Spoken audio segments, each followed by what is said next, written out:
સાહેબ આરી ભેહ લેવા માંગે તો શું કિંમત કરો છો? 2.5 લાખ ની અમારા અંદાજે કેવરાય. સાહેબ ગોડા થઈ ગયા છો, 2.5 લાખમાં ભેહું તો આવી તો 2500 મળી જાય. વાત સાચી છે, હા પણ અમે તો આને હોનું ગણા ઓરિજિનલ બની. સાહેબ બંને હોય પણ આવી તો અમારા 50-60 હજારમાં મળી જાય. તમે કેવી રીતે અરે પ્રભુ 30,000 માં પણ મળે, આવી 30,000 માં પણ મળે, આવી 30,000 માં પણ મળે. એમાં આવી શું ખાસિયત છે? આ તો કાચું હોનું છે યાર. જો આની શીંગડી જુઓ તમે, કપાળ, આનું મોઢું જુઓ.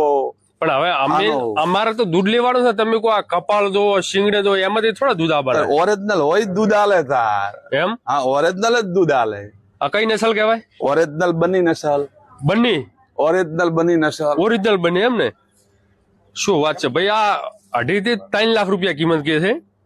રેડી, હવે આપણે બંની શું છે, જે બંનીના જોડકાર હોય ને ભાઈ, કોમેન્ટમાં ઓપ્શન બતાવજો કે આ બંનીની કિંમત શું હોઈ શકે. તો જે તમે કહો છો 2.5 થી 3 લાખની આ બંની ભેંસ કેટલા વર્ષની છે? આ 2.5 વર્ષ 31 મહિના. 31 મહિના? 2.5 વર્ષ ને 1 મહિનો. એવું? હા. તો હજી તો ઠાલી છે કે હજી? ના, 5 મહિનાની ગાભણ છે. ગાભણ છે? 5 મહિનાની ગાભણ. 5 મહિનાની ગાભણ છે ને 31 મહિનાની છે એમ ને? 31 મહિનાની. તો તમે જે કહો છો કે 2.5 થી 3 લાખની છે, તો આ તમે કેવી રીતે અંદાજો મારો છો? એમ કે કોઈ માગી છે કે કોઈ વેચવા તમે કિંમત વધારો છો કે શું કહેવા માંગો? ઓરિજિનલ બની છે.